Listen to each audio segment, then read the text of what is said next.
you, bro. Cool, man. 3, 2, 1. Kablow. All right, we are now live, and I'm joined by a really awesome guest today. A good friend of mine that I haven't seen in a very, very long time. Very long time. Very long time, brother. He's currently a teacher, and he's also an artist, Tongan as well. So we'll get into a little bit of that as the episode progresses. But welcome to the show, brother. Cheers, bro. Cheers for having me, man. It's good. Good to see you. Well, I'm actually glad you sort of you commented on that post, because I've got a list of people that I'd like to reach out to, and there's no particular order. And as soon as you said when's my call up, I was like, yes, perfection. So listen, let's start at the beginning, man. Talk a little bit about where you grew up and I guess what's happening at the moment. All right. So for those who don't know me, my name's Taukei. Taukei Hards, but everyone calls me TK. So been unknown pretty much my whole life. So I am a high school art teacher. I work over the North Shore. Been in the game for about 5 years now. I'm still a working artist. I'm still trying to live the dream of being an artist. I kind of work. Most of my art's really contemporary. I try to move between different mediums and different medias. So I like to say I'm a mixed media artist, but I'm a painter at heart. So that's where kind of a lot of my stuff comes from. And I try and navigate the sort of space between being Tongan and also being Palangi and from New Zealand and from South Auckland and living in this day and time. And just trying to navigate that space where I think I can sort of stand out, and I think I come from definitely a unique sort of background. Yeah, man. I mean, just looking at your, the art that I've seen you release so far, you definitely got a strong, Tongan influence and Islander influence in there. Let's flip all the way back. Yeah? Let's go all the way back to the beginning. And when you first moved to Tonga. So what was that like? Because I remember it was Tonga Side School, I think, is when I first met you. Yeah. What was that, like early 2000s? No, it was before that, bro. We were class 4. No, that far. Man, my memory must suck, because I don't even remember that far back. Man, I can't remember yesterday. Yeah, so do you remember why you guys moved back to Tonga? So it's kind of a complicated story, because that was my second moving back to, Tonga and home. I first moved back just a while after I was born. And that was, and we were living, at those houses at the back of Alfa'o. Yeah. On the halaki, on the road to Homakirikau. Oh yeah, the one that leads to small industries. Yeah. Oh yeah. I know. There's small houses back there in the back of Alfa'o, so we used to live there. And it's pretty much because I grew up with a single mother, single Palangi mum, and she really didn't know how to sort of raise a Tongan, so she thought the best thing for that would be to raise me in Tonga. So I went back there in my early years, learned how to speak Tongan, was, living the life down there. Came back to New Zealand to try and start school. And, as kids do, you sort of lose things quite quickly, because you're still trying to retain a lot of information. So we moved back just for that, so I could still learn how to be Tongan again. It is a hard thing trying to navigate your way through two different worlds, especially the Palangi one and the Tongan one. Anyone who's moved from Tonga to New Zealand knows exactly what we're talking about. Absolutely. Especially when it comes down to the language side of things, I mean, it's so weird, because when I step into Tonga, I feel like my Tongan's a lot more better when I'm stepping into the motherland, especially when there's a couple of beers hitting as well. But I don't know, maybe it's because the lack of I guess you should make your own opportunity, but the lack of opportunity speaking it here, you tend to sort of lose it a little bit. So I get that. And so you moved back to Tonga, and then you moved back again. Yeah. So I moved there when we were class 4, and we went through the ranks at side school, and at that point, I think it was just the first term of when we were Form 2. We moved back to New Zealand, and I did Form 2, or Year 8 as it's known here. Yeah. And so, that came with a whole new process of having to meet people and having, the million, do you speak English? And I'm like, bro, you get those ones. Are you an import? Yeah, are you here to play rugby? Are you an import? Nah, bro. Yeah. So that was, it's, again, like you said, bro, like trying to navigate between the two homes, as you can say.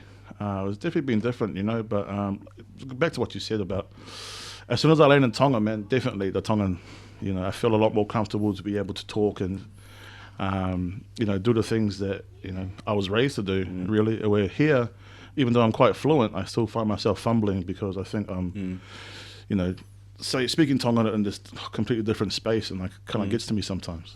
Yeah, man. There's a conversation I usually have with Hone almost every other week, and it's a discussion about what makes a person a Tongan.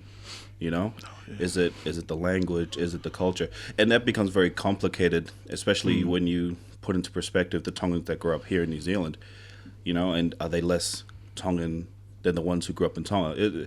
It's something I like to sort of think about quite often, because when I was, my experiences growing up in Tonga was very different to a lot of people, because me and you are actually quite light-skinned, shall we say? Yeah, we're from the lighter side. We're the lighter side of brown, lighter shade of brown, shall we say. For sure. And when I grew up in Tonga, my nickname was White Boy, and moving here, being called Brownie is a massive culture shock for me. Absolutely. So that's crazy, man. And I don't really have like an answer for what makes a Pacific Islander an Islander. I think it's very multiple ways that you can sort of identify that. Yeah, but I don't think it's a black and white thing. No way. I definitely think there's a lot of grey area to it, but sort of in my mind, if it's in your blood, that's what you are. No matter what, no matter if you're born in Alaska or the North Pole or wherever you're born, if it's in your blood, you're Tongan. Yeah. No matter what it is. And they do accept you as that too, eh? I mean, there's a group that would sort of not fully, I guess, put you down as an islander, but there's a majority of people do. If you got that connection and you know where you come from on the island, you're in there straight away. Yeah, and that's definitely a question I get asked quite a lot of the time. Being from my background, does you speaking Tongan make you more Tongan than anyone else, or does you knowing what to do, or all these things? And I'm like, no, not really. It's a nice thing, and I think for me personally, I feel that I need to know more. I'd love to learn more about that side. I mean, you look at funerals, for example, as an example of all the things that need to happen. It's not a straightforward thing where people just show up, you put the body in the ground and that's about it. I mean, you go to any islander funeral, there's so much protocol. There's so much different aspects to it that need to be addressed. About a week and a half long. A week and a half long. 400 people turn up. Like $2,000 down. Yeah, But it's one of the things where I think I'd like to know more, but I don't think just because I don't know it in depthly that I don't consider myself Tongan. I feel like I'm Tongan through and through. Yeah, and that's just what it is. I think a lot of it comes down to this. Maybe I don't want to call it insecurity, because insecurities come up with like these negative connotations. I just think it's something that people are weary about when they say, "Oh, I don't really think I'm Tongan," or where they call themselves plastic, and I'm like, "No, bro. Like, you are who you are. Like, you're born this way. Like, you inherited being Tongan. Like, you're just that, and I'm gonna treat you that way. Like, of course, I would promote you to learn your language." Learn your past, learn where your family's from. Go home, like go to Tonga, see what it's about. Like that's probably the first thing I say to people is just go home for a bit, see what it's like, see how people are living. See the pigs on the road. Get chased by a couple dogs down the street. See what it's like. And then make that sort of decision about what you want to do. And like, I think people get caught in this bubble of this is who I am and I'm going to have to be this way, when it's there's levels to this. Yeah, and I think it's the ones that haven't spent time in Tonga, because we're very really accepting of a lot of people. Like, I don't remember any, like when we went to school there, we had quite a few Tongans come from New Zealand and the States coming to Tonga for the first time. I don't remember us ever thinking they're not Tongan. Yeah. I mean, they did speak better English than most people, so they were they were treated a little bit differently because of that. But in terms of, I guess, cultural identity, right? They were Tongan to us, I think. Yeah, and I think that's one of the really cool things about innocence and being so young. You are accepting of people. You don't really kind of learn that sort of other stuff until you're older. And and I was the same as you. The moment I moved to Tonga, I went to side school. I was always the Palangi, because I had the Palangi mum who was picking me up after school, and everyone sees it. Yeah. And then as soon as I moved here, I'm a coconut or I'm a bonga, and I'm like, what, bro? Like, I can't be this where I'm supposed to be. Yeah. No winning, eh? No, there's no winning, bro. There's absolutely no winning to it because it's just like, oh. But I guess that's the thing when you can step into both worlds, because we can, you know, we can go back to Tonga, we can step into that Tongan mentality, and when we're in New Zealand, we can easily step into that New Zealand cultural space as well. So I think it's, if anything, we're more flexible. Yeah, you know what I mean? and again, I definitely think it's a privilege, you know, for sure. That we can, you know, because I try and go home at least twice a year just to kind of reset, and it's you know, I still call it home because I still think about it, you know. And I'm just I'll just get home, get off the plane, you know, we'll go to Golo, get some food, see someone on the side of the road and catch up with them. Oh, here's my fika, like, you know, then it's almost like you never left the way. No, like, that's the feeling I get. Like when we catch up with all the boys, you know, it's almost like time has stood still since we last saw them. Bro, I was just thinking that, bro. Yeah, it's definitely a place where time kind of stands still, you know, and you kind of go back and, you know, I've still got all my friends there, and see the boys, you know, and it's just I think it's just definitely a big privilege that I don't, you know, sort of take for granted a lot of the time. Yeah, no. And I don't think anyone really does today, you know, if you experience the things that we have. So, anything you miss about Tonga? The food. To be honest, bro, like the food, like, and that's just, I say it as a small thing, but I think it's a comfort thing, you know, growing up, a lot of the food, like, you know, and it's not so much the Tongan food, it's the food in Tonga, like the curries that you can get there on the side of the road, or like yummy treats. But like I miss yummy treats, like hard out, like, bro. Yummy treats, man, or the submarine. Yeah. Oh. So for people who don't know, like so a submarine is basically a chicken sandwich in like a French bread. You know, that it's long like a banh mi type thing, but like Tongan. And it's like and the sauce that they use in it, honestly, it is amazing.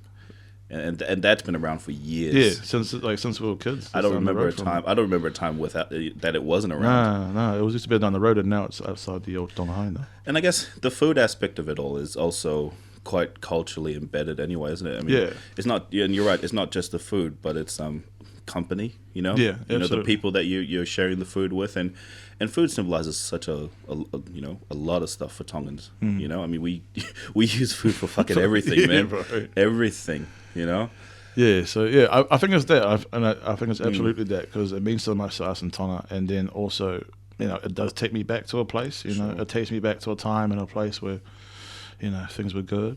It is comfort, eh? I feel the same way. It's like absolute comfort. Bro. It's like going home and having your mother cook you a meal. You know, it's exactly that. I get that for sure. Yeah, you know? Especially that curry, bro. Yeah, bro. Like the curry, like Tongan curry, man. Like I try and get it at like the night markets here and stuff like that, bro. It's but it's just not the same, man. I don't know what's the difference. Is it because there's not as much fat in the meat? I don't know, like no manioc and stuff. No, I think it's just a multitude of things that like are missing, but yeah. It's such a school thing though, eh? Like after school, you'd go and get like some kale. You know? And just go down the waterfront and stuff like so hang out. I think that, you know, I associate a lot of memories to those sorts of foods. Tonga, the beaches, bro, like just the place, just everything in general for me as well. Like the one thing that because mind you, when I moved from Tonga. When did you move? I moved here in 6th form. Yeah. So I moved here for 7th form. So just after we were there. Yeah, so like 2008 I moved here. I think 2008 to 2009. And I think it was, and I think I've said this in a previous podcast, but it was like the worst decision I made, because I think, you know, 7th form for Tongans, it's people who are in 7th form and your final year of high school, you pretty much run the joint. Yeah. And all our friends were prefects. They were on every single committee you can think of. We weren't going to be prefects. No, hell no. Hell no. And if we did become prefects, I'd be seriously wondering who made this decision. Who made these choices that let us like be up here and get these badges. Hell no. I mean, the people who did become prefects deserved it. But, you know, but I missed the camaraderie and the brotherhood, I think, was the biggest thing I missed, because when I moved here, although I could relate with a lot of people here, you know, it's not like it's not my first time living in New Zealand, but I think people's attitudes were very, very individualistic, you know? They always, you know, and it's not in a bad way, you know, it's just, you know, it's just their culture. They think of, it's going to sound bad, but, you know, they think of themselves first and then they think of the group, while as Tongans, everything we did was, what do we want to do? Yeah. You know, what do the boys want to do? You know, it's not like, what are we eating? You know? What are we eating? What are we going to get to share? Like, what can we do? Where are we going? Yeah. You know, and that's something I missed a lot. And you know, and to be honest, I felt really lonely moving here. And if it wasn't, and it kind of clicked halfway through the year that I was like, I'm not really enjoying being here. You know, it was too late to go back. I don't know if I texted or messaged my mom and goes, is it too late to come back to Tonga? Yes, it is, son. You can't come back. Like, bloody hell. Come on now. Yeah, but it was a good experience though. You know, I think it set me up for the next couple of years, because then I sort of really got to stand on my own 2 feet, which I would have learned eventually in Tonga, but I think I was really thrown into the deep end here. You know, I moved here, was living in a uni hostel, and there were no uni students there. It was just me and the one dude down the hall. Bro, me and Atalanga, bro. Was it just you two? Yeah, man. It was just me, man. So Atalanga is this property, just putting it into context, is a property in Mount Eden that's owned by, well, there's contention between it being owned by the royal family or owned by the government. But one of its main purposes is to have students who come from overseas, or come from Tonga, getting into zone for schools like Auckland Grammar, a place for them to stay when they're on scholarship for Auckland University or AUT or something. So it was basically a hostel for Tongan students to stay. Yeah. And when I came through, there were no fucking students there, right? And it was me. And there was another Hawaii kid, Etani, but he lived on a separate part of the property, a nicer part, shall I say? What? And and we got along. You know, he came over sometimes. He'd bring the Xbox and stuff, but majority of the time it was just me in that flat. And I swear to God, man, I know, kind of going off topic here, but that place is haunted for real. Is it? I reckon, man. Damn. So like, it's like a typical hostel, right? Like there's rooms side by side and one hallway which connects everything. And in the middle of the night, I'll be like in bed. I'll be on my phone or on the computer, and I'll hear footsteps.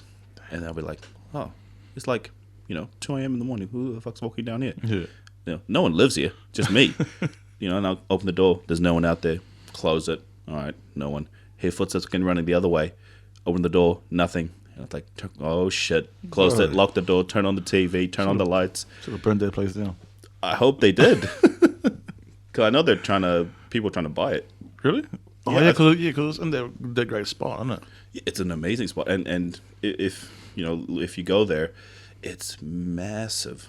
It's massive. You can 4 or 5 properties on there easy with a decent backyard. That's how big it is. There's a tennis court on it. You get your fitness in, bro. Well, I went down there and I think I got told off because it was for the Hawaii's. I wanted to play some basketball, man, and because there was a hoop there, and I was really bored one day, and I went there, and I think I got told off and said I wasn't allowed to play there. We were like, oh, okay, fine, whatever. Mm-hmm. All right, so you moved here, finished high school and all that stuff. Yeah, you became a teacher. No, don't take this the wrong way. All right, and I don't mean it, but I never imagined you as a teacher. How did that start?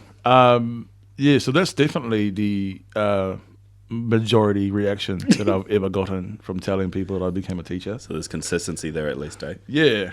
And just some sort of backstory to what we're talking about is that I wasn't, the best behaved student. I wasn't really badly behaved, but I did what I wanted to do. It's an understatement, I reckon. Yeah. Misbehaved student. Yeah, I mean, high school was, definitely... I wouldn't say a hard time, but I just never knew what I wanted to do.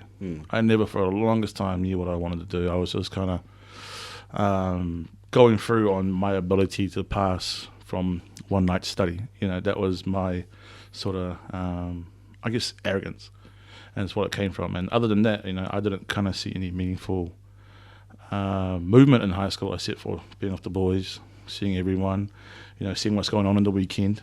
Well, because right after high school, I was, I didn't know what to do.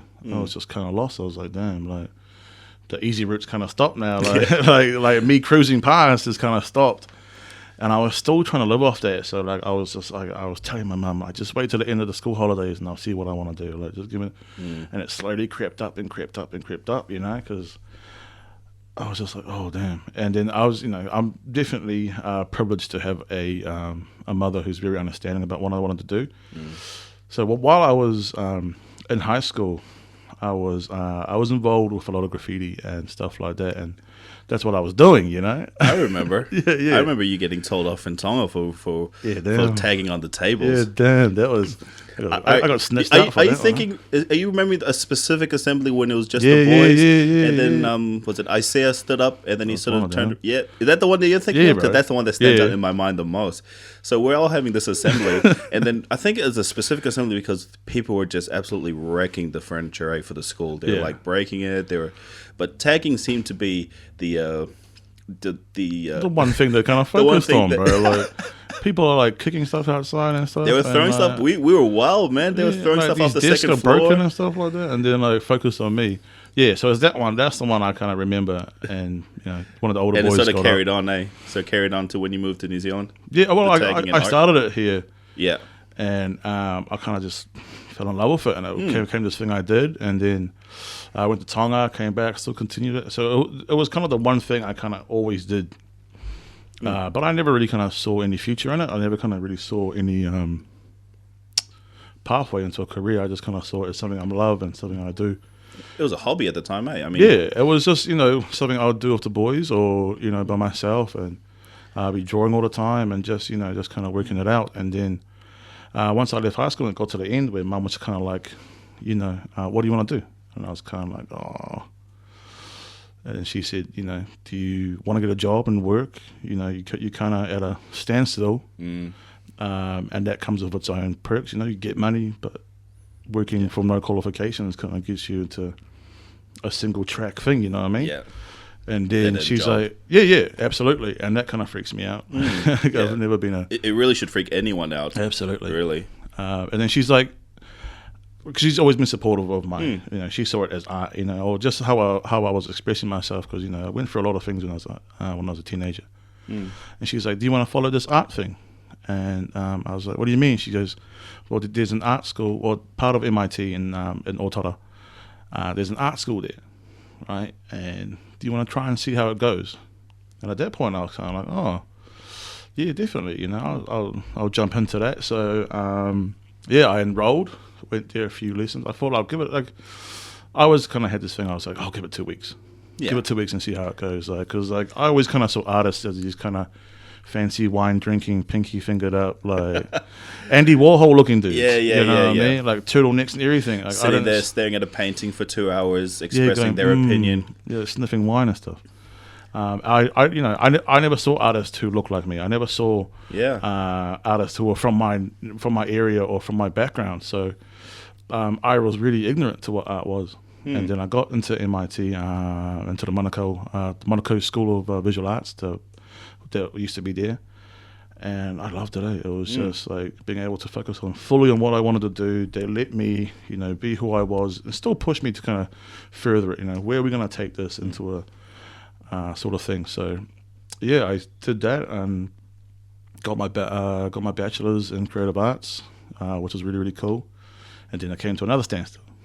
Because now that you finished that, what's next? Yeah, and it completely was, and as you kind of progress and you kind of go through art school, you kind of start to realize, like, damn, there's not really many people making a living out of art, who can be stay at home and make art. Like history majors and yeah, like there's this really, really cool like movie thing you see of art majors and they're doing these amazing things and living off being an artist. Where I was kind of like, damn, like. But the reality is, there's not a lot of It's a small market. It's a very small market, and the people that are in there have been in the game for years and years. They've built a name for themselves. Absolutely, and and shout out to them. For sure. Amazing love, especially I was definitely mentored by a lot of great Pacifica artists when I was coming up for art school. Nice. David Tonga, Felipe Dohi, quite a lot of them, and it was really, really cool for me to see. Like, I finally saw some people who weren't just, when people kind of hear that you're an artist and see that you're brown, they kind of immediately assume that you paint patterns. Right. They put you into a box. Yeah, they kind of put you in the box. Oh, do you draw this and this? And no, I mean, I can, but I don't. But that's not your... Yeah, that's why I wanted to further myself as far from that as possible. I can do it, and I do love it, and I definitely learnt about it. But I kind of saw myself as having to open this other box. Yeah, it's like I had my cousin on the last episode where he talked about music, and it took him about I saw that one. That was a dope one. Yeah, about three or 4 years to find a sound, and I'm guessing it's very, very similar to you, where you needed to find your own, I guess, your own art style. You know, because art is one of those things, and I am in no shape or form know jack shit about art. You know, I can probably tag my name, which is not even that. Creativity is creativity, bro. Which is and I guess that's the point. I guess I was going to say was very subjective. You know, absolutely. and art can be anything, but I guess it's the artist's view on what they would like to create. I can imagine would be quite difficult. Yeah, you know, because you have to really find your own art style. I guess. Yeah, definitely. So you really, it's a hard thing because, like, you know, because and again, I don't want to put myself into a bubble, you know, because I like to sort of explore and kind of expand on what I'm doing at every point. But yeah, it was just that I had to find my style, and I definitely, you know, as I said, you know, I come from a very unique place of, you know, growing up in between Tonga and New Zealand, being very into graffiti, being from South Auckland, having my own experiences there. You know, and I just had to kind of express it, and I had to find my way through it, and that's what art school taught me. Art school kind of refined me into finding out how to be creative and how to create properly and use a creative process. Because, you know, so a lot of the time when I was younger, it was just draw one thing, and that was it. Nah, I'm done. Yeah. But what I kind of learned and what I kind of do now and what I, you know, try and do every time is that it's a creative process of make something fail, make something fail, make something fail, make something, it's all right. How can we push this to be better? Right. And then you come out with these, you know, and you see some of my artwork online and stuff like that. You know, I like to make a series of work between 4 to 5 pieces for each thing I make. But for those 4 to 5 pieces, I've tried maybe 100, 200 different like variables of them. Jeez. Before I get into it, before I really kind of pick one where I'm like, yeah, I'm happy.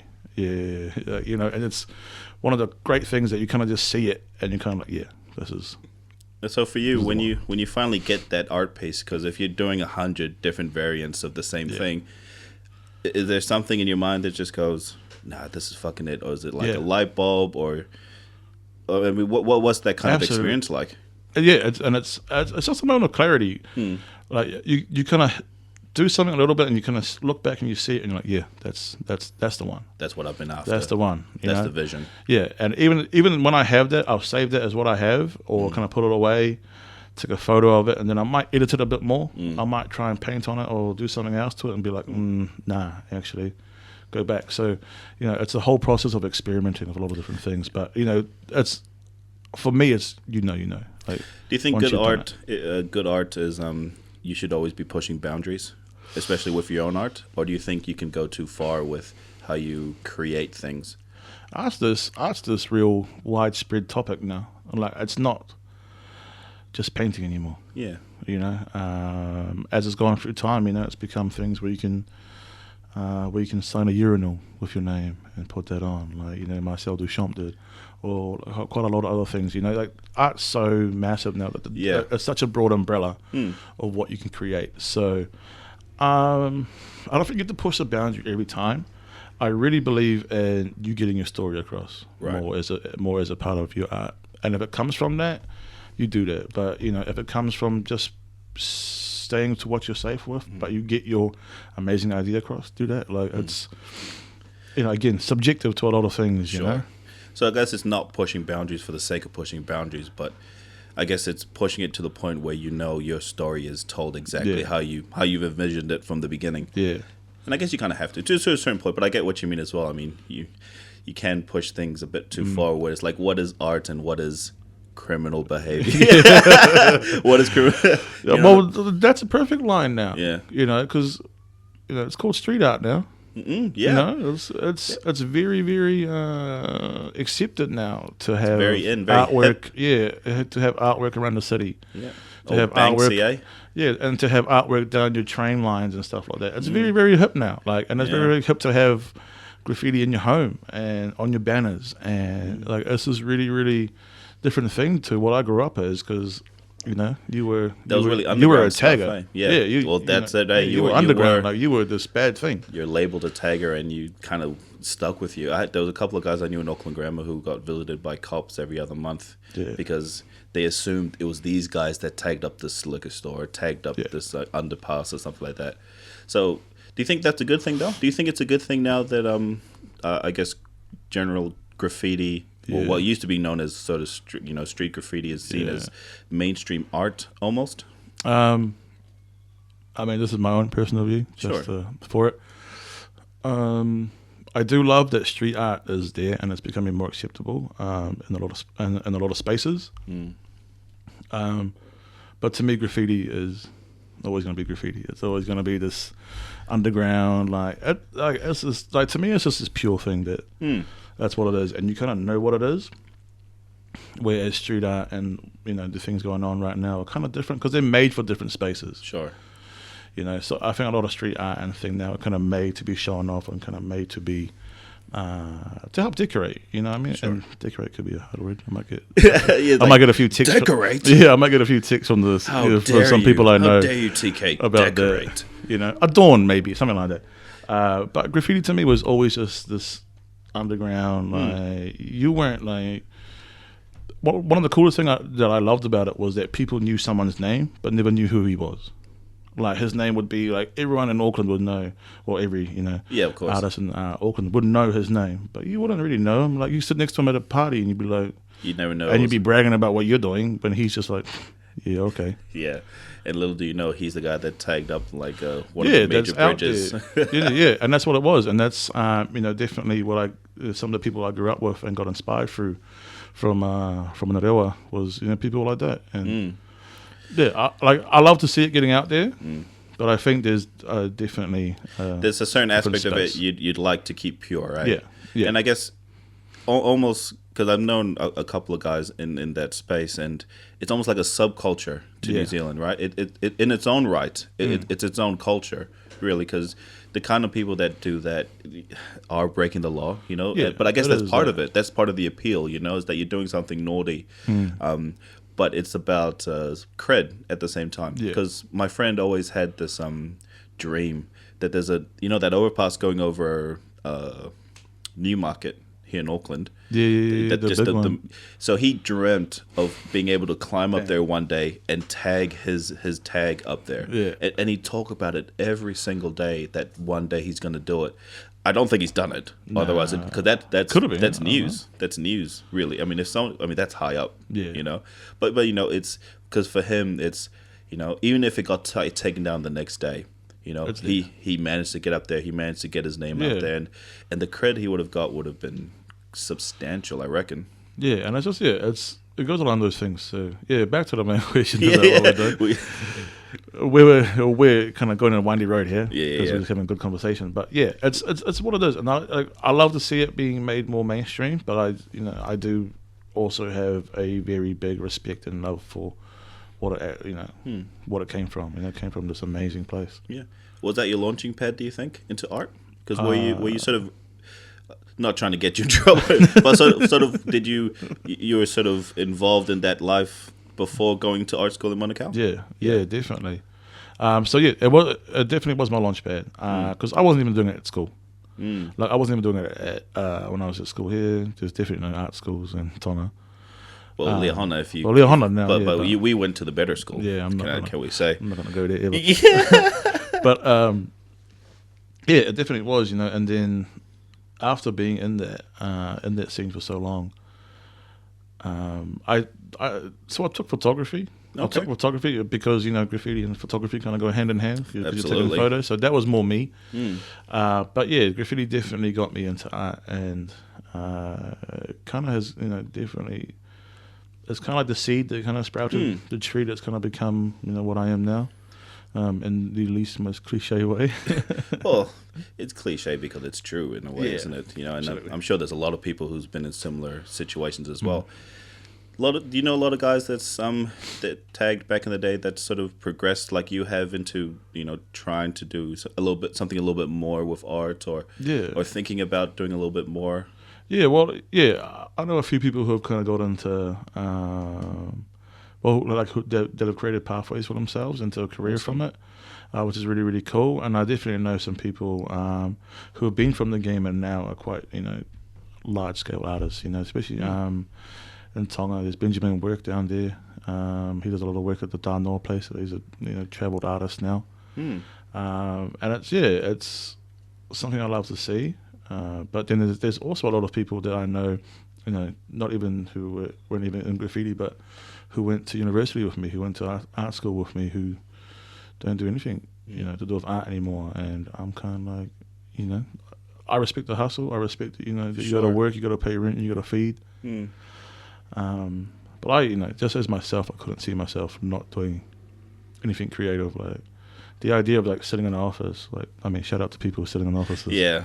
No. But I couldn't do it. Like I've always kind of been a free spirit, and I think that's what's always been my thing about it. And I think that's what's kind of driven me to kind of pursue this.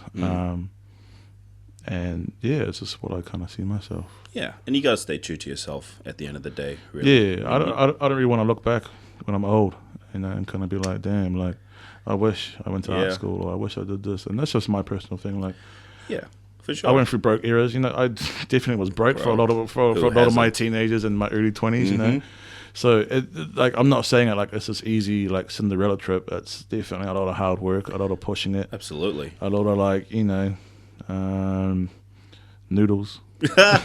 Yeah. It's a lot of noodles and tap water. But would I change it? No. And that's the main thing, I think. At the end of the day, if you can reflect back and look at what you've done and you think, well, listen, even if, and just being in general here, if you look forward, if you haven't 100% got what you've wanted, but you've worked your ass off and you've stayed true to yourself and you've worked towards getting it, that's pretty good in my book. Yeah. So any particular artists that influence your art style, or is there anyone that you sort of went to, any lecturers or university mates that you sort of look at, it's like, oh, that's pretty dope, Yeah. For me, it kind of began differently. There's a man. So his name is Felipe Dohi. He's he's just this amazing artist that came out. Like he does a lot of artworks of crafts and creating and Tongan weaving and stuff like that, which was dope to me. I never seen stuff like that. I never saw artwork that was based like that. So he definitely lit a path for me around creating stuff like that. So Loa Toi Tu'u was a painter, but he's also a designer, I think, at the moment. If you're in Britomart and you see all these colourful Kupesi flags hanging above Britomart, some of the buildings, he designed all those. He works in a lot of bright colours, but kind of, using old school Tongan designs and patterns, but using brighter colours to kind of bring it into things. And a lot of pattern work, so it's really, really cool. He's definitely someone who I look up to. My lecturers when I was at art school, Steve Lovett and Francis Hansen, they were definitely people who pushed me to do better and better and better, which is really, really cool for me. It's what I needed, because I sort of see myself as a person that if you give me an inch, I will take it for a mile. Like I will. Yeah. Like if you let me kick it, like I'll kick it for like as long as I can. And I've always just kind of done that. So they were ones to push me and push me and push me and push me, and so I really have a lot of love and respect for them when it comes out to it. There's a lot of people, bro. It's one of those things that I take inspiration from a lot of different things every day, like whether it's a person or a place or music, like definitely what I'm listening to, like, definitely if you look at my artwork for back to when I started doing shows, hip hop definitely a massive inspiration for me. There was definitely it definitely helps out in my artwork, and I want it to look street, and I want it to look Tongan. So like it's just inspiration in everything. Yeah, for sure. So talk to me about your first show. Where was that? And when was that? My first show,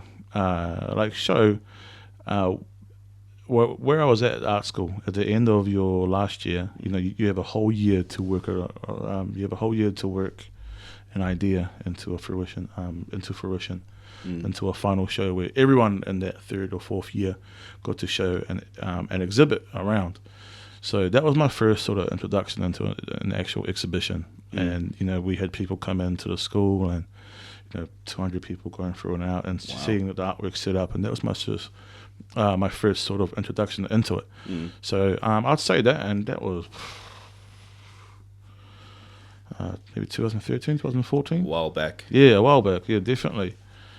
What was it like? What was it like being introduced to showing? I mean, because I think it's one thing to make art, or to make anything in general, or to pursue anything. But then there's another thing to sort of present, this is what I've done, present it to the world. So what was that experience like, having people walk up? I'm guessing it was like set up in a bit of hall and people had this sort of walkthrough. How did that feel, knowing that people were looking at your art and sort of judging it in a way, Yeah. Bro, it was like definitely one of the scariest things for me. Because, it was one of my first times where you could have my face to the artwork. Right. You know what I mean? Because, again, it goes back to graffiti where it's a lot of... The mystery of the man was part of the whole The mystery appeal. is the thing, and only a few people know you, where this one, they know my whole first name, they know my last name, they know what I look like, and they know what I'm making. So it was definitely a big, anxiety-filled thing. But once you sort of like, and you're there, and like, I'm not really a big person to like make myself known in those sort of spaces. I like to sit by the wine and just drink and kind of see what everyone, like, how people look at my work, and I like to see how people maneuver. I'm a people watcher. Yeah. And then people find it, like, and then I had people come and find me, like literally come and find me, because like, it was set up in our art school, so it was set up in the hallways of our art school, so it was a big kind of maze thing to walk around and see it. And I had people come up and people like, oh, someone's looking for you, and I'm like, what for? What did I do? Is it the cops? Yeah, what did I do? But yeah, they came and gave me props and stuff like that, and people kind of talking to me about how they saw my artwork. Awesome. Which I really love, and I love that. I love when people kind of talk to me like how they see it, because the more eyes, the better for me. And I definitely have one view about how I made it and the story behind it and what it's about. But if it resonates in you, like that's amazing. So definitely the first one was definitely the most scary one. Yeah. I started doing a few more shows after that, but as a collective. So there was a few shows that I was included in because I like to work in different medias, so I kind of can step into a few different spaces with what I make. So I did a few after that, and there was a Fresh Gallery in Otara, and a few other places, and a few some publications. Those were kind of easier, because I guess kind of more you do something, the more you kind of get used to it. Yeah, you get more comfortable in that space. Yeah, and that was cool. Then I've done a few shows as a collective. So there was a collective of artists from Manurewa. There was a few of us, and most of us were Pacifica. So awesome. We kind of got together, talked about having an opportunity to show, and we did quite a few shows there. What were they called? All different names, and all of them had different aspects. Like one was family, and then one was being from Manurewa, and then being from you and how you see things, and so everything kind of had its own theme and subject. Right. So okay, gotcha. Yeah, it was made towards those things, and I've been very privileged and lucky to have a lot of my artwork sell. Wow, awesome. Yeah, I've sold most of my artwork that I've ever made. Which has been that's definitely good signs. yeah, and that comes with its own problem as well. Like having to like price your artwork, bro. Right. Like I'm like, to me, if you really really like it, like you can have it. You can just have it. I was like, about to say that's where I'm from. Knowing like, you, I think you would have just like, bro, if you like it, it's yours. But the reality is, you gotta pay rent. You gotta pay rent. You gotta eat. Gotta get places. So you gotta buy sneakers. But I guess that's a good point to bring up, because how do you put a price tag on your own personal art? Yeah. Especially if you, I guess, thinking back to the very beginning, when you've never sold, if it was your first time to sell your art pieces, how do you put a price tag on it? Yeah. Yeah. So I mean that, because my first show at the art school, I sold there. Wow. And it was actually the art school itself. They bought my work, and they, while it was still up and while it was still there in Otara, they framed it and had it on the wall in the foyer. So like after I left, for like 3-4 years after I left, my artwork was still hanging up. Still there. Yeah, which was one of the coolest things. So everyone after that kind of I'll get the odd text like, oh bro, just hit MIT. we get it. You're in the hallway. Like, and I'm like, calm down, you know. And like, I'll even forget about it myself, you know. And I'll go there for a few events and be like, oh, that's right. Like, that's still there, staring at me in the face. That's awesome, though. I mean, that's awesome that that even the art school saw value in it and was willing to put it up, and it's still there now. The art school moved from where it used to be. So at MIT in Otara, the art school used to be away from the main campus. So we had our own building down the road. Yeah, which is really, really cool for us. Because we didn't want to. We're artists, bro. Like, we're kind of weird. You want your space. Yeah, like to be able to have our own space, and so that was really cool. And it used to be in the old building there, and it used to be called Z Block because it was down the road. It was down Lovegrove Crescent. After I left, a few years after I left, they migrated into one of the main buildings, and unfortunately, I think as of this year, they cut the creative arts program there. Wait, this year? Yeah. What was that? Okay, that's news to me. Mind you, I don't really watch the news aside from the coronavirus, but oh shit! So they cut the arts department for MIT. Yeah. Is this I don't know if you know. Is this a funding thing? Is it just budgeting, or what? I don't know, bro. Sign-ups? I don't know, man. Like, I always thought there were people there, and I always thought it was an amazing space, especially for those who are from South Auckland. Or just those from communities like ours, which is most of what we got. That's unfortunate, man. That's an unfortunate loss, because a lot of, especially if I'm thinking from a Pacific Islander point of view, I mean, how do we tell our stories? We tell it verbally and through art. Yeah, whether absolutely. it's through dance or whether it's through tapestries or weaving. But that's a real big loss, man. That sucks. Yeah, well, I mean, there are still the other art schools. There's the ones, and there's Elam in town, and Whitecliff, and quite a few others. But when I was trying to find out that, my unis and stuff like that, I went and visited those places. They just weren't my sort of space. Yeah, I mean, South Auckland. The art school you went to in MIT is based in South Auckland. Where do you find more brown people than South Auckland? I don't know, you know what I mean? Yeah, and so that was the thing. It's definitely quite sad to a lot of us who went there. But yeah, I mean, back to it, pricing, it was definitely, man. Like, because again, I'm a person where if you really, really like it, you can just take it. Like, I've made it. I'm happy with it. Like, you take it, it's cool. You just appreciate that someone likes it that much. Yeah, for sure. And it's just one of those things. But again, you gotta eat. You gotta do things. So at first, I kind of just like, what did it cost me to make? Right. That's a good way to start. Yeah, what happened? How much time did I put into it? And I could kind of just multiply those two things together. I kind of got a number. Okay. And even then, I kind of saw the number, and I was like, oh, who are you to be asking for this? So just a rough example of like how much one of your paintings had been at the beginning. These were prints. So they're like they were Photoshop and me drawing on things and scanning them. Like, they were a mix of things. So prints, yeah. Yeah, so I think it was like $180. Okay. My first ones. And so some advice I got from one of my lecturers back then was, once you set a price for your first one, you can't go back down. Yeah, you can only go up. You can only go up. Because if people are buying your work, there's obviously a want for it. You know what I mean? And so, like, next one, I was like, oh, how much do I go? Push it a little bit. Yeah, I push it a little bit. And so now I make a bit. Like, so if I sell the whole series, like 4 or 5 pieces, I make quite a bit, which is good. That's awesome, man.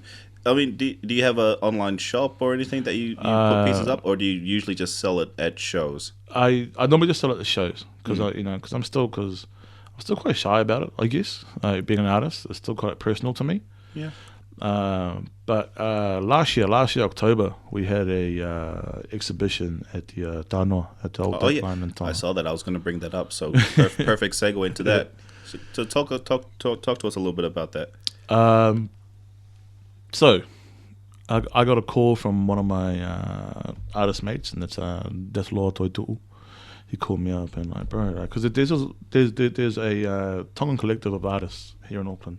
And I've always kind of known of them, but I've never really kind of approached them about what they're doing and stuff. I've always just kind of been like doing your own thing. Yeah, lone wolfing it most of the time. Yeah, because I just kind of like to see how far I can get myself a lot of the time.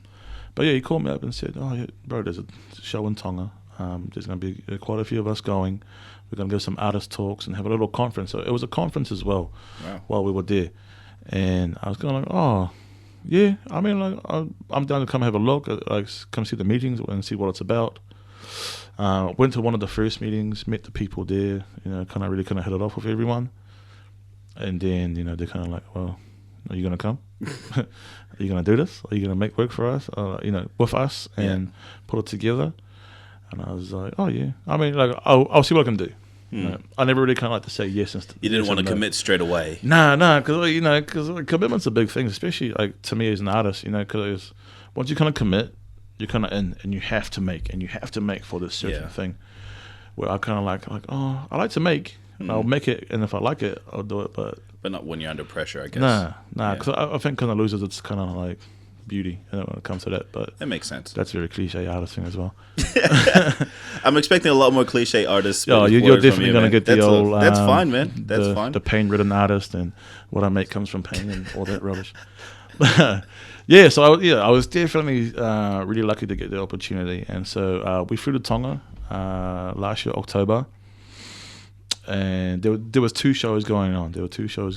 And also they were having the premiere of For My Father's Kingdom. Right. Yeah, there at the Tainua in Tonga. So I've known the Mawhileo girls for quite a long time. Okay.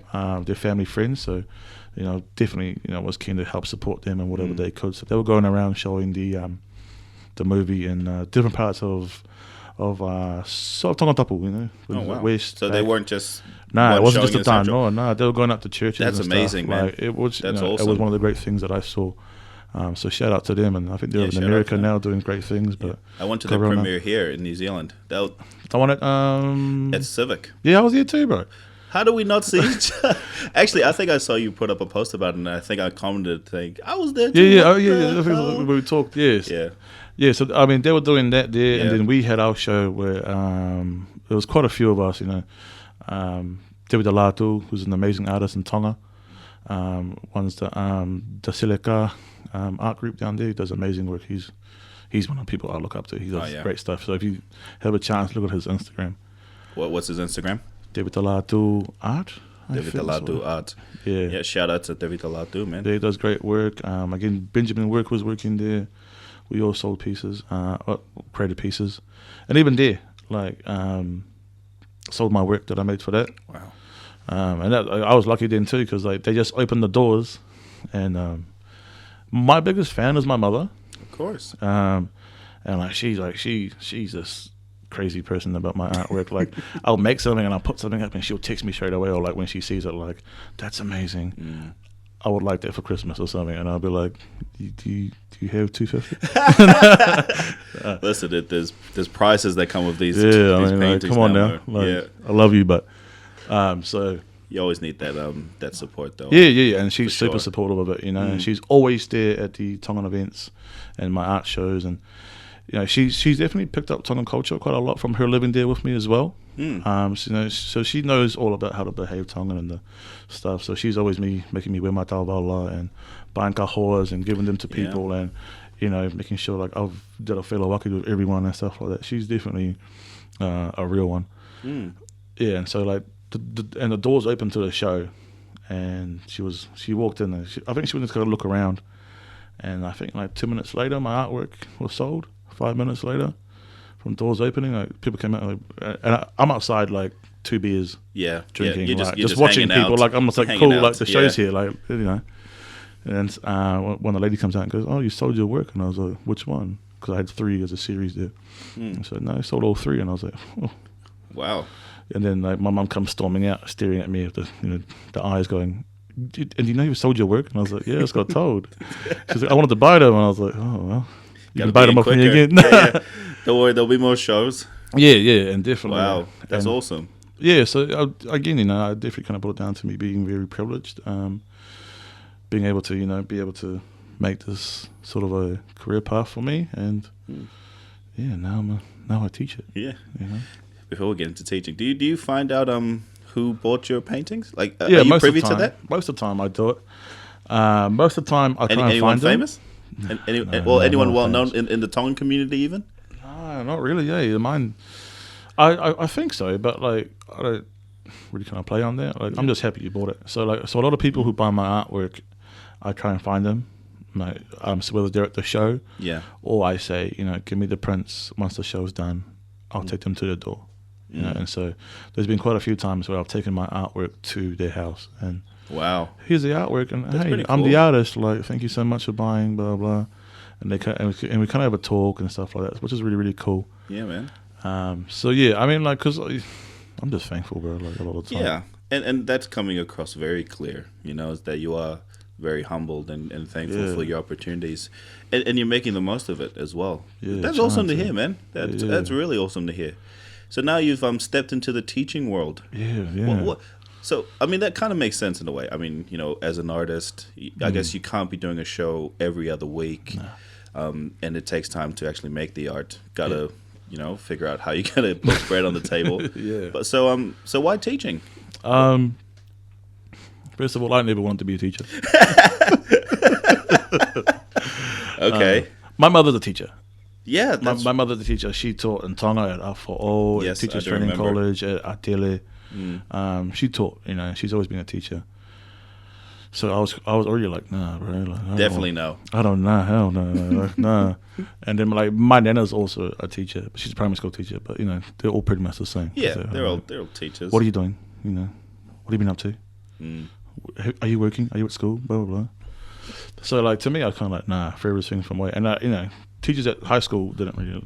Well, most were cool with me. Some really didn't like me. There were a few in Tonga that didn't really like me. Bro. They used to come at me. I mean, speaking about going to school in Tonga and teachers there, I mean, teachers were ruthless. Yeah, man. Get ass whoopings, and I mean, we deservedly. We deserved those. Like, we weren't getting hit for nothing. We definitely deserved them. Deservedly is a kind of a big one.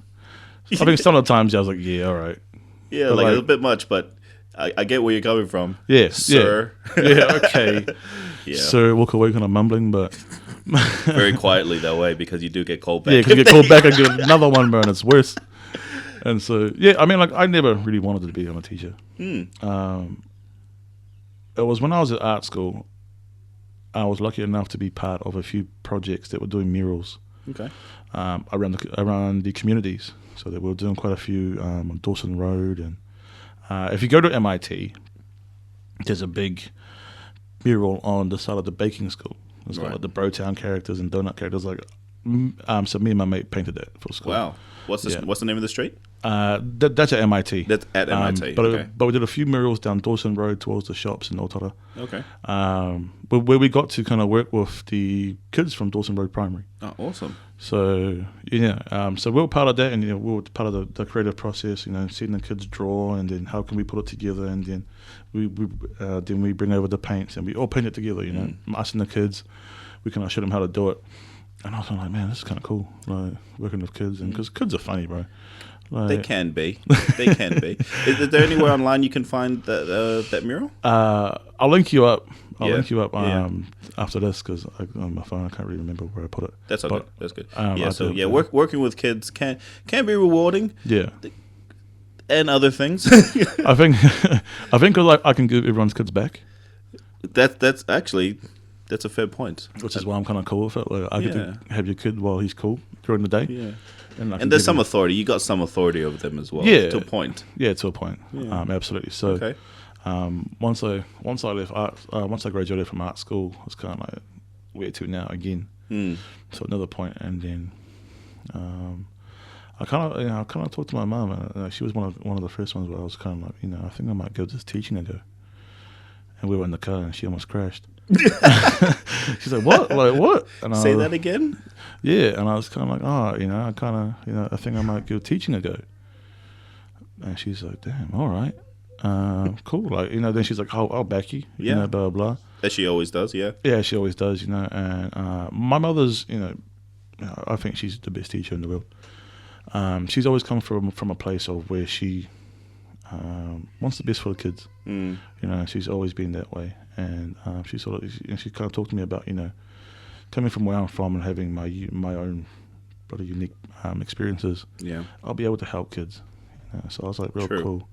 So so I applied for art school, got into it. Sorry, not art school, teachers training college. Went to teachers college, the one in Mount Eden. Okay. So that was real cool. How long did that take? Teachers. It was a year. Training? A year. Okay. It was a year because I was already specialised, because Right. I'd already done my bachelor's in arts. art. I just had to do the sort of how to put it into an education form kind of thing. Yeah. So just how to teach, really. Yeah, how to teach, how to make plans, how to how to mark, all those stuff. all the sort of the sort of boring things. And I got through there, which was definitely an eye-opening thing for me. Okay. Because for that year, you go on 2 practicums. So you go out to a school for like 8 weeks. So you go out to 2 schools for 8 weeks. And when I was there, I kind of told my teacher, I want to base myself in South Auckland. Right. That's where I want to be. That's where my people are. Yeah. That's where I'm from. That's where I'll do my best work. So she sent me to my old high school. She sent me to Manitoa High School. I'm a proud Manitoa High School boy. So I went there my first practicum, and that was crazy. That was nuts. See all your old teachers still teaching there? Yeah, quite a few, man. And I'd never been in the office for anything good before. Were they surprised that you showed up and what are you doing back here? I'm training to be a teacher. Yeah, yeah, bro. And that's how it was, because the principal had my first name, had Jesse. But at high school everyone knew me as TK. TK, yeah. And so he introduced me this is Jesse Hards, blah blah blah blah blah, and all you hear the teacher go, "Is that you, TK?" And I was like, "Oh no!" Already, and then you saw quite a few of the staff looking at me, going, "Oh yeah, that's we know him." Yeah, and so they came and talked to me after the intro and stuff like that. So that was real cool. And again, same reaction to everyone. What are you doing? What? What are you doing being a teacher? And I was like, we'll see how this goes. Yeah, I'm not sure myself. Yeah, but we'll see. Yeah, I'm just here swinging. Yeah. So that was real cool. That was a big eye-opening experience for me. I had a great mentor when I was there, who really kind of taught me, that teaching is not this easy thing that people think it is. That you got to work, that you got to be working in your after time. It's just people think it's 9 to 3:30. Nah, man. So he really taught me a lot of great things when I was there. So I thank him quite a lot of the times for really kind of putting me on game about what it is to be a teacher. Because I guess the public's opinion about teachers is that they get a lot of holidays because they're off the same time the kids are. Yeah. But I guess because my friend's wife is a teacher, and from what I understand is that you still got shit to do. You got prep at the end of the year for the following year. You've got just you got assignments. You've got this and that. You do get a lot of holidays, but most of that holiday is done doing work in your own personal time, isn't it? So it's actually a lot of work. Yeah, it's definitely a lot of work, and definitely, the holidays are there for the kids. The holidays are there for support and just, because people don't kind of realize how hard it is being a teenager. I think people forget a lot of the time what it's like to be then and there. So, kids definitely need a rest, a little break, a bit of a brain kind of course. Sleep, I guess. I'm doing brain sleep. Oh, rest. Yeah, just a rest, kind of break from it. But so a lot of the time, especially even for myself, being an art teacher, I mean, so a lot of my kids that I used to teach, or even kids I have now, don't have these supplies and stuff at home. And 2 weeks and not making art is a long time. So I spent a lot of my holidays there at school with him. Do you run extracurricular stuff during just school workshops, holidays? bro. Just workshops. Nice. So I say, I'll be there from 10 till 3. And they'll come in, whenever they come in, we'll just work. I thought you were about to say 10 till 11, but 10 till 3. That's awesome, though, man. I mean, what else am I going to do? All my friends are working. That's a fair point. That's a fair point. I'm going to sit there and play PS4. I can do that later. So I try and give as much time, as much contact time with them as possible, where I can help them out and help them with their work. So I do that most holidays until the last ones, where the big ones are kind of I'm like, yeah, all right. Yeah, you need a break. Summertime, too. And that's what it is, and people don't kind of see that it's actually recharging time, because people need to have a warning sign for when you sign up to teachers' college, because that's all I think about a lot of the times, bro. I kind of get real angry at myself because I'm just teaching, Yeah. Like, I'll catch myself, like, and I'll be, like, a Saturday night, and I'll just be with my friends. We'll be kicking it. And I'll be like, damn, I should be practicing this, or I should be finding an artist model for blah, blah, blah, or I should be marking this work here. I should be giving her feedback. And, like, my friends kind of know now, where they're like, are you thinking about work? And I'm like, no. No, not on a Saturday night with the boys. What are you talking about? You know, and so, so becoming a teacher just happened, bro. Like, it just really happened, and I've just loved it, eh? Yeah, a lot of people who do fall into these kind of jobs do end up eventually loving it. Similar with me when can you imagine me as a nurse? Yeah, bro. Right? You know? Like, when I first saw your Facebook post about it, I was like, bro, what this dude out here lying. Like, not even. He's joking again, bro. Like, no, come Next on thing you now. know, this guy's graduating. Yeah, what the hell? Bro. But the similar thing with me, man. You know, I bombed heavy out of high school. Yeah. Bombed. Yeah. You know? And they wanted me to repeat. I was like, I ain't hearing that noise. No way, bro. Took a year off like I deserved today. Well, you know, A rest period, bro. A rest period, you know. But you know, similar story to you, man. You know, didn't really know what I wanted to do. Absolutely. My parents are pressuring me to either, you know, do some studies or come back to Tonga. Tonga was seeming very appealing at the time too. Yeah. Well, I think that's why we and you kind of click so much, because we were just kind of like very similar. What are we doing? Yeah. Should we gap it? Yeah, let's gap it. Bro, how many times, man? Bro, it was too much. And like, even just kicking it in the hallway. Just chilling, you know. Yeah. I think a lot of carefree days back in the day, man. So that was appealing for me, you know, because I was hoping to come back to that, because at that time, a lot of our friends were still there in Tonga still. But then, you know, I ended up staying and then did foundations, bombed the first year of foundations at Unitech, you know, and then. I can't remember exactly how, but I went out with one of the guidance counselors. Not a guidance counselor. He was he sort of helps you to find a careers counselor. Counselor, yeah. So he kind of just took me down, and you know, they explained, you know, there's these different fields, and for some reason I just decided to go nursing. Don't know why. Don't ask me why I decided to go down that. You know, you student for a day, you just sit down in lecture theatre to see what they and. You know, the practical stuff appealed to me. You know, you're doing stuff, and it wasn't hard. You know, concepts like being a doctor. Yeah. So just, you know, funny enough, fell into it. You know, and then, you know, how many years later now I'm really enjoying the work. You know. Yeah. So it's funny, but I love it. You know. Yeah. I really do. So very very very similar to what you've been doing as well. So that's It's funny how people fall into the careers they're in now. Yeah, absolutely, and that's. Yeah, that's just how I was, and I kind of got into it, and I kind of got further into the teachers' college, and I was kind of like, damn. So yeah, after that, art jobs are really kind of hard to come by, because when people kind of become art teachers and get into a school, they kind of tend to stay for a very long time. They become a teacher, yeah. Yeah, and so, and even then, I was still kind of like hesitant about actually becoming a teacher. Like, I still had my own doubts, like, you know, should I be in charge of 30 kids? Because I'm barely in charge of myself. But I think that's a good thing. I think if you're going in overly confident, you're not really thinking about what's actually happening. Yeah. You need to be somewhat cautious, you know? Yeah. So most of my sort of worries and anxiousness around teaching was about, like, failing the kids. Right. It wasn't about me. Like, I don't really care what people say about me. Like, you can say I'm a bad this, but whatever. But, like, you know, if what I did hurt the kids, then I'd be like, damn, that's what I was saying. There's something I didn't want. So that's also kind of pushed me to be better or just do my best for the kids. And that's where I've just kind of been at for like I've been teaching 5 years now. Wow. Like, damn. Like, I know. I'm going on 5 years. I'm 5 years in like 4 weeks. And I'm like, damn, bro. Like, and it goes by quick, because funny enough, I've been nursing for about 5 years myself. Yeah. Yeah, big milestones, man. Half a decade. That's a long time. No. You must have learned quite a lot. You must have run into some, you know, excuse my French, but some really shitty kids, I'm sure.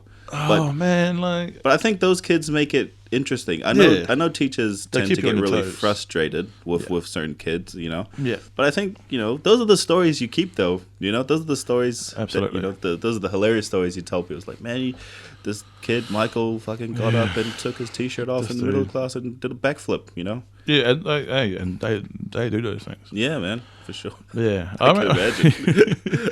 And sometimes, you know, yeah, I mean, like, I don't really like to call kids bad because I think there's always something behind why a kid's acting up, and I always try and find it out myself. Whether it's, you know, me pulling you to, you know, just pulling you aside, you know, once the class is settled and putting you outside, like, hey, what's going on, you know, because, you know, kids are going through a lot of changes at that age, you know. Sure. You know, socially, physically, everything, you know, and all those things come into play with how they behave, you know, because, bro, I couldn't control myself when I was 16, you know, things are going on, like one moment I'm happy as, one moment I'm sad for no reason, like, my body's changing, like, what's going on? Yeah. So definitely, you know, I definitely like to give kids a lot of room around that, you know, because you can always tell when a kid's just can't handle it, or when they're just naturally just trying to be a dick. Yeah. Well, they're just it's the only way they Trying to know be how cool. to interact. Yeah, and like those things, you know, then you have to kind of delve more into it, and I think that's what teachers have to do. Like, instead of just, like, you know, telling someone off or detention, but, like, find out, like, talk to them. So because I work primarily in mental health, so a lot of our people that I work with, their children are usually involved in some form of trauma, you know, whether they see their parents go through stuff or there's alcohol and stuff involved. Is it quite obvious as a teacher? Do those kids stand out? Yes and no. Yes and you no. know, because there are the ones where it stands out quite a lot and quite obvious, and you have to figure out, you know, how am I going to work around this? How am I going to, you know, how am I going to work?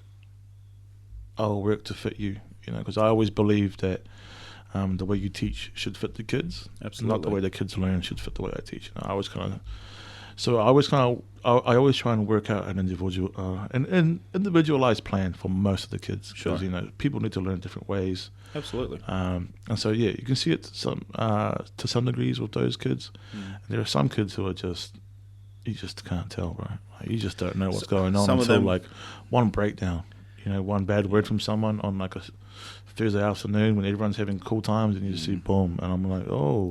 They come out of left field. Yeah, and I'm like, and you kind of sit down with them and talk to them, and they kind of open up to you about like these things that they've seen. And bro, I've heard some horror stories come from kids, bro. I can imagine. It breaks my heart every time. I can imagine. Makes it hard to teach. I'm with you all the way on that one, man. I mean, that's one of the primary reasons I can't work with children in mental health.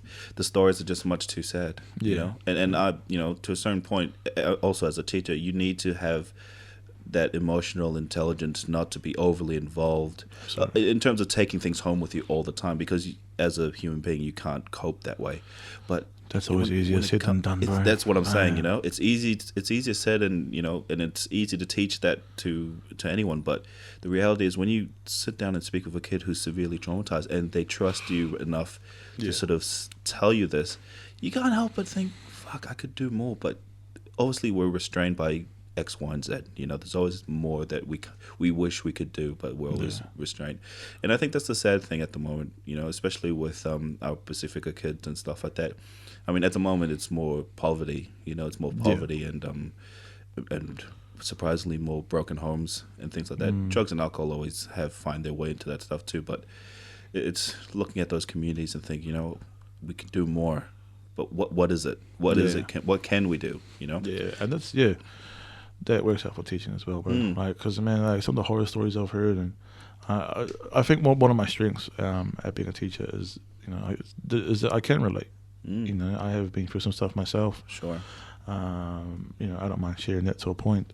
But you know, so a lot of the time that I've found that things that work for me is just me being there, like a simple like, you know, like, hey, are you all good? Like, hungry? Anything like that? Like, it's just like checking up on kids, bro. Because man, they're kids, bro. Like, man. And I think a lot of people forget that they're still children. Like, they might have a body of a 20-year-old, but man, like mentally, you know, capacity man, is you know, very and then, different. Yeah, and then a lot of trauma comes with poverty, and poverty comes with its own things. Yeah, and man. It's just like leveled sandwich of just things you have to unpack and kind of help them out with. And but on the positive side of all that stuff, you do see kids who are really fucking resilient, man. Yeah. You know, they come through and they've been, like you say, fucking traumatic backgrounds. And I'm not going to get into specifics, but you know, people can put two and two together, and they still find a way to manage their work, their schoolwork, interact appropriately with other people, and just be general decent human beings. Absolutely. And they have no right to be looking at their background, you know. And that's, to me, is something very inspirational. Seeing a kid just, you know, he's given a shit dealt of, you know, life's dealt him a shit hand, you know, and yet he's, you know, he's dealing with what he can, or she's dealing with what they can. And to me, that's very inspirational, you know. Yeah. And you do see it, you know, I think you need to see it. Yeah, and those are the wins, you know, and those are the small things that you see that kind of make like, because like there's been a few things that have happened over the years. You know, I've been teaching out south for most of my time for about 4 years, and definitely seeing some things that I'm just kind of like, damn, like this is not what I signed up for, or like feel that, you know, this is. You can feel out of your depth. Yeah, definitely. You can do. Yeah. I thought a lot of the time, and it's kind of made me question, like, do I want to keep teaching? But then you see the wins, you know, and then you see like the shout outs at their farewell speeches, or them coming to you and writing you a card, or even just a hug when they leave before the day, bro. It's kind of like, you know, it's just like, whoa, like, you know, actually I am making a difference a little bit. So I definitely believe you're making a difference, man. Try to. Because, you know, school is one of those places that kids find is a safe place, you know? Yeah. It's a break from home. And even though if their home's not, you know, there's no physical trauma or anything like that, but, you know, the poverty side of things, it's nice to get away from that. And school is that place most of the time for these kids, you know? Definitely. And, that's just, yeah. What more can we say to that? Yeah, I mean, like, it is the getaway, you know, and that's what they need, you know. And sometimes kids just need you to be nice to them a little bit. Like, they just need to see a smile or something, you know. I think the important thing is, I think there needs to be more people like you, and you know, and like everyone who's working in that field who need to genuinely care. I think that's the main thing. You know, I think it's one thing to say, listen, I'm a teacher, I just do the teaching and that's it. But, and this is the but, it's much more than that. You know, you could most likely be that person's first positive contact in a long time. You know, I think it's a lot of responsibility, and not to put all that pressure back on you and stuff, but I think it is a lot of responsibility. I'm very aware of it. You know? And I think you have to be. I think you have to be aware that you are. You know, that you could be this person's only positive role model. Sorry, and you know, and also I am very aware that, you know, as a male as well, you know, that some people need it. You know, and you got to think, you know, and definitely as a Pacifica male, I understand where I have to be and where my place is, and that I have to be this, you know, this kind of more open person, this more kind of 21st century, I guess, sort of Pacifica man, like where sort of, you know, it's quite a lot of the time when I'm talking to especially the boys, like, all good, what's going on, and they kind of think that talking's for the weekend, all this, and I'm like, bro, like, it's all right to be sad. Like, you're allowed to be sad today. Like, it's all good. Like, you're fine. Like, and that's but what's going on? And they're like, no, and they kind of get angry at themselves. And I'm like, bro, don't be mad at yourself. You're allowed to feel this way. Like, you're allowed to be mad. You're allowed to be happy. You're allowed to feel this way. But what we can't do is let it sort of ruin everything else for you.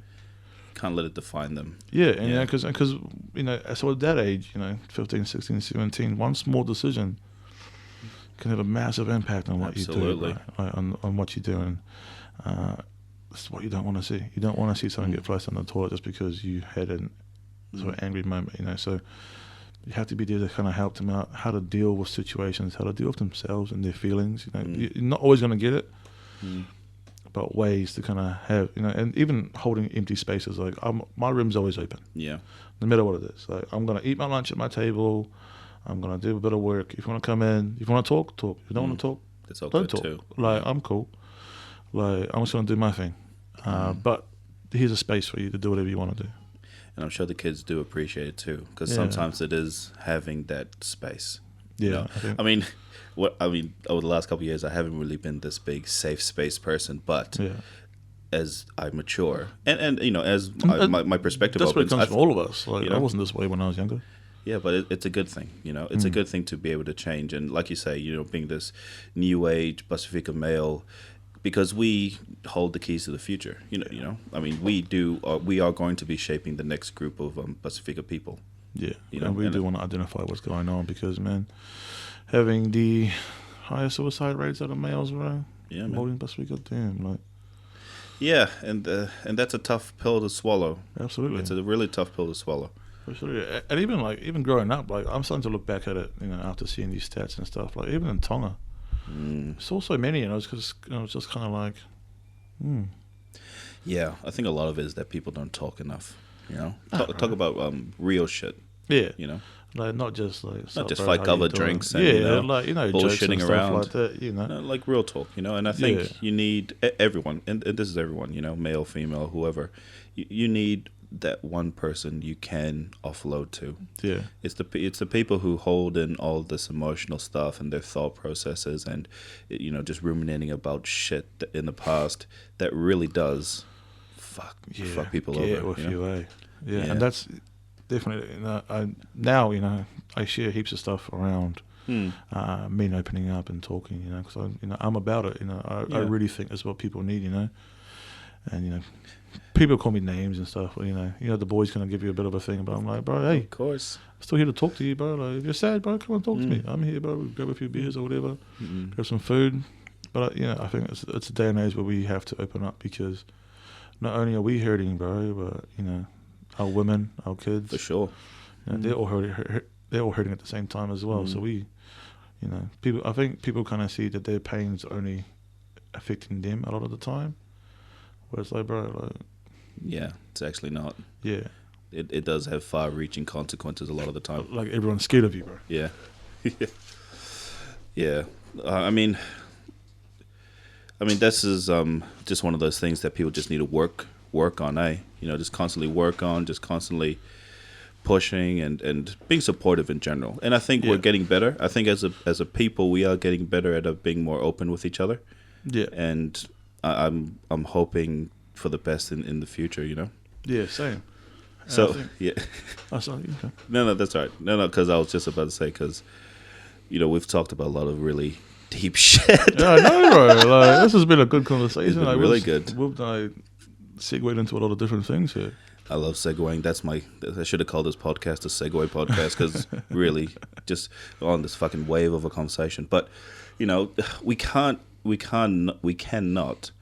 end the podcast without talking about something that's really relevant right now, especially between, you know, in the industry that you work in and the industry I work in, but, you know, the coronavirus and stuff that's happening at the moment.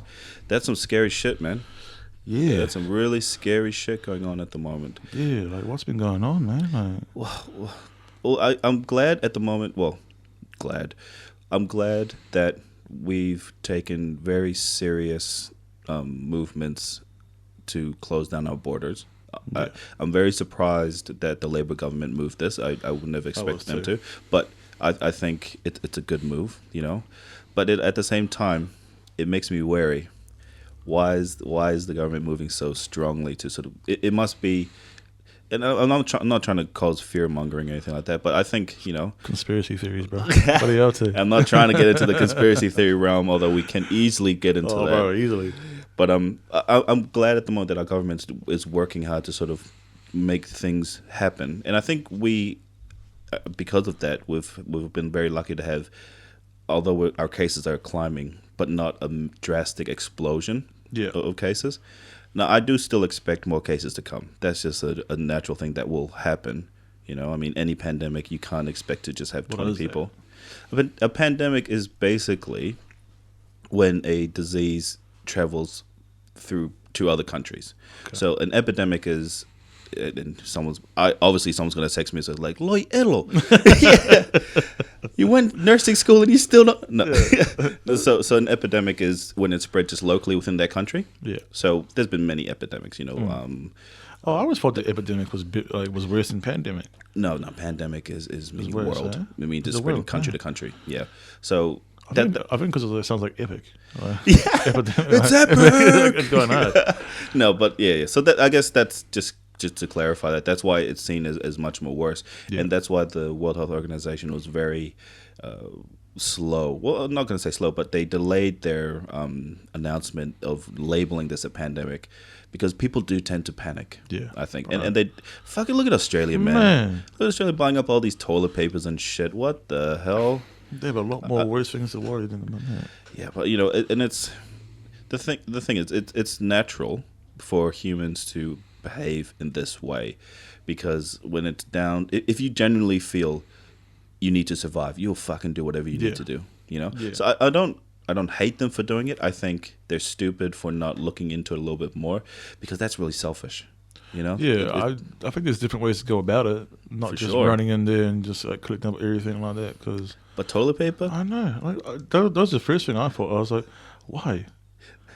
I asked this question. I talked to some of the psychologists. I was like, because I literally really wanted to know what would be the possible mindset of someone to just bulk buy toilet paper. And the guy I was talking to is like, well, not sure, but it could mostly be that when everyone is starting to go panic buy, one person packed all of the toilet paper, and then the other person would look at him and go, what does he know that I don't know? I'm going to grab toilet paper too. And it almost started to this roll-on effect, because New Zealand hasn't really gone there. There's still fuck tons of toilet paper in New Zealand. Yeah, there is. Like, I was mad as hell last night. I went out to do my grocery shopping, right? And there was still toilet paper. There was no pasta and rice and stuff like that, which I'm kind of like, it's whatever, bro. But there was no Best Foods mayo. Oh no, bro! They took the whole aisle, like the whole shelf of Best Foods mayo, and they had like all the other ones, like the fans, the shitty Dukes, ones, the Dukes and the Pams. Like, I mean, like the ones that I've never really tried.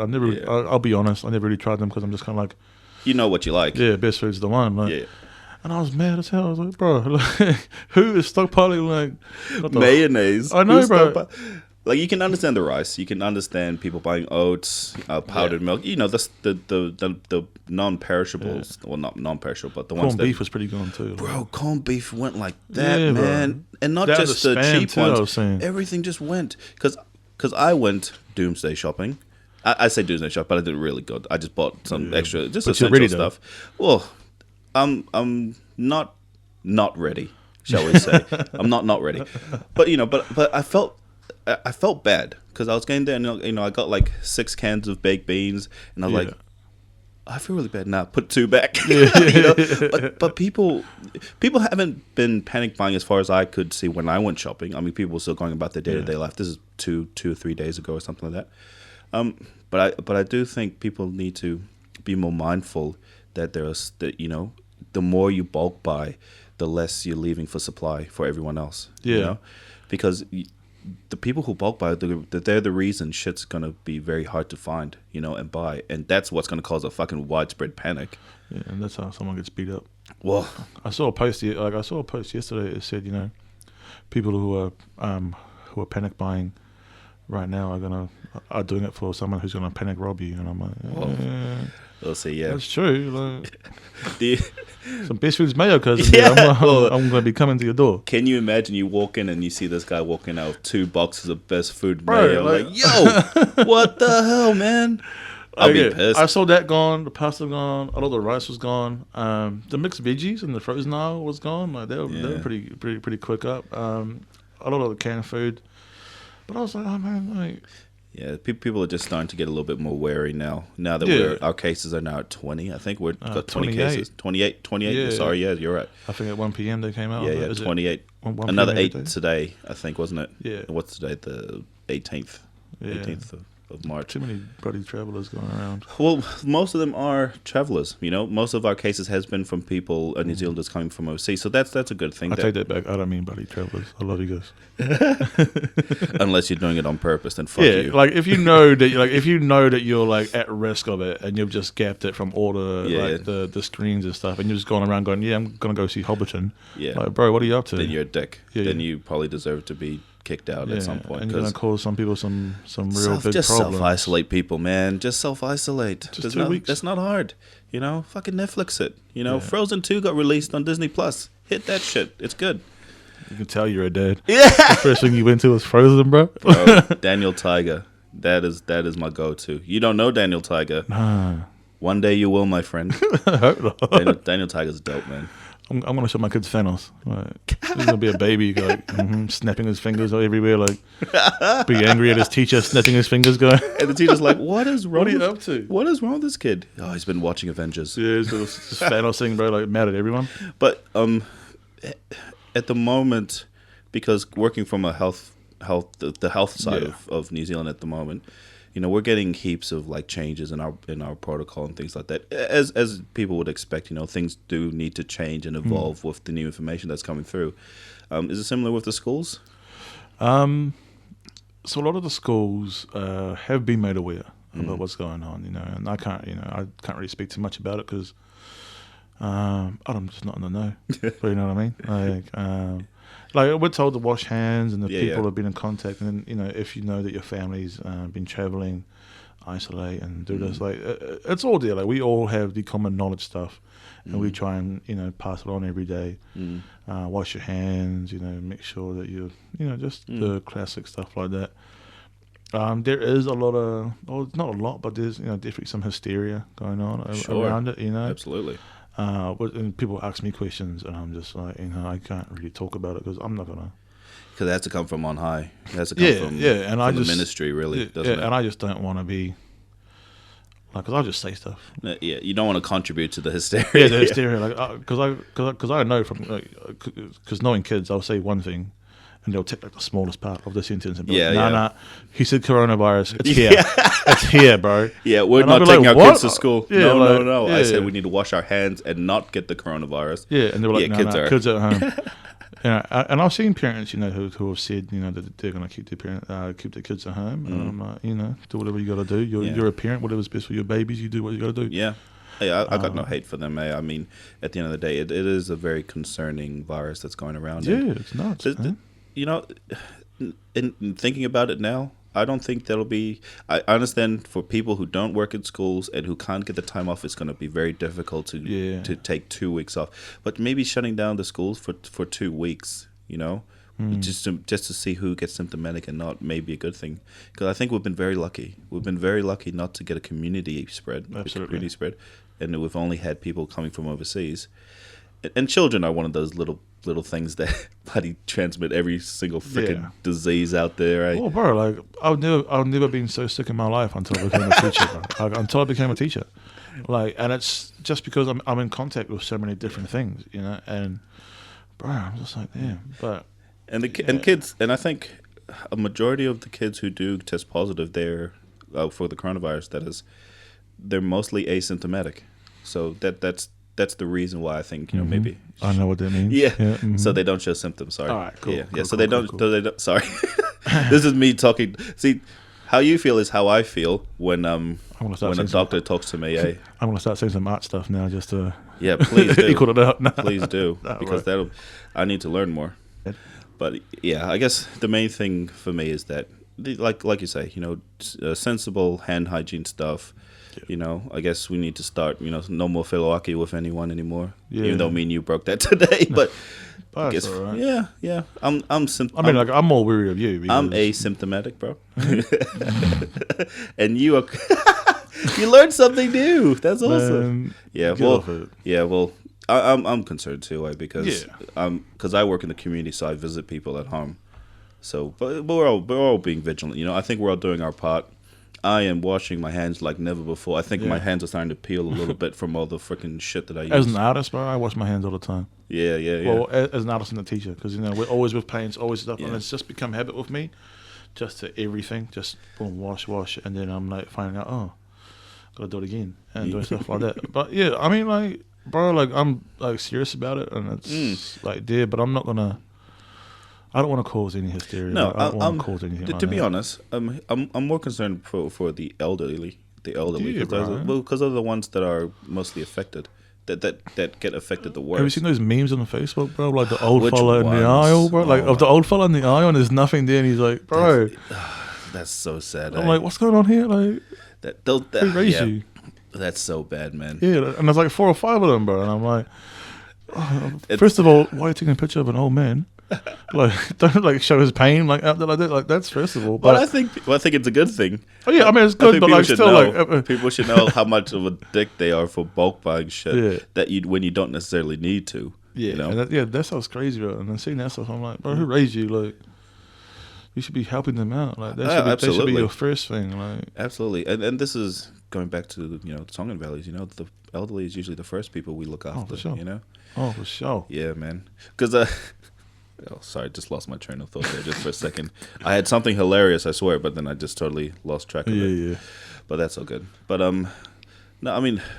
Listen, I mean, we've been talking for like a good hour and a half, and it's been amazing, man. Yeah, bro. It's been years since I caught up with you, and I feel know, like and this is why it's so good. A quick, not even a quick one, but I guess a fast track of what's been going on with your life, man. And I'm really happy to know that you're doing well, and you too, you're making a difference with the kids. So that's always great to hear, and your art is doing well as well. Yeah, trying to. I might just get you to do a piece of me, maybe. Yeah, man, bro. I'm happy to do whatever you need, man. Pull a Titanic, just draw me like one of your friends. TK, just draw me like one of your I'll just draw your beard, bro. I'm not drawing anything else. So this is on a side note. They're recommending if you have a beard, you need to shave it if it gets worse, because the mask apparently doesn't seal properly. If you're gonna wear a mask, how long did it take you to grow that beard? Bro, it's been longer than this. I just trimmed it a little bit. But like, if you cut it and shave it, how long did it take you to grow a beard? To this length that I have now, under a month maybe. Bro, this is going on like 4 years. That little thing. Yeah, bro. Like I don't grow beards, bro, and I've already shaved it once in the last 7-8 years. Bro, it's looking good though. It's looking good, but like this is all I can get. Yeah. Some people just I don't know, man, because I'm maybe just naturally hairy. Yeah, well, I'm not like I don't have a lot of hair. Look at this little fucking thing back here, and then you got my beard, and then I look down my t-shirt, got a hairy chest. See, I don't know. Maybe too much testosterone. I'm not shaving for no one, because if I shave long this, enough to get this. Right, like if I shave this, I look like a baby. I realized that when I was teaching. You do have a very smooth face, man. I do. And I realized that when I first shaved it, I did Movember a few years ago at school, and someone almost mistook me for a kid, bro. And I'm like, okay, I'm never shaving again. Like, stop that. Like, nah. Well, I don't know if I don't know if that's worse than being where people think that I'm like in my late 30s. Are you not? Bro, me and you are the same age. What are you talking about? I think I'm a year older than you. I'm sure you repeated 5 times. Bro, if only. I reckon I should have. I reckon they just let me throw away.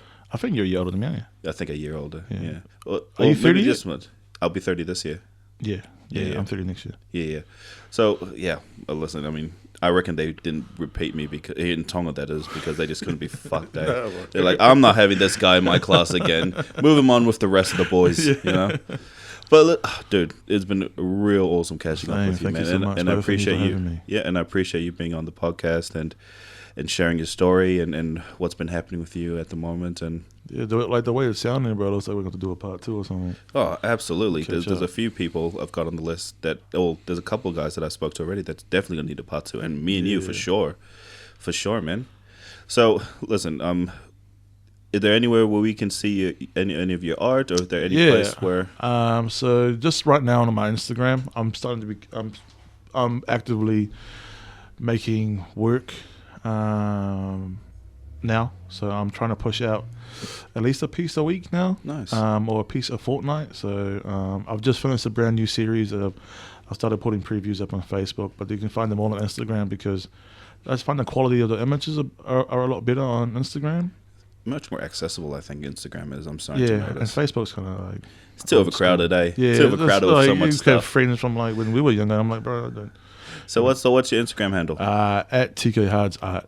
Pretty straightforward, yes. So at TK HARDSART. Nice. I'll also chuck it up on the Thought Plantation Podcast page as well for everyone. So I appreciate everyone tuning in and listening to our stories and our bullshitting.